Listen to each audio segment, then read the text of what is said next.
أتقدم بأجمل التهاني القلبية وأطيب الأماني بمناسبة عيد الفطر المبارك. كل عام وأنتم بألف خير. عيد فطر سعيد. كل عام وأنتم بخير، وأسأل الله أن يتقبل طاعتكم وصيامكم وقيامكم، وأن يجعل عيدكم كله فرح وسرور. كل عام وأنتم الأجمل.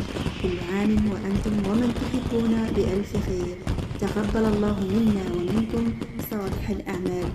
عيد فطر سعيد إن شاء الله ومن العائدين، وكل عام وأنتم بخير. أسعد الله أيامكم وتقبل الله طاعاتكم وجمعنا وإياكم على خير.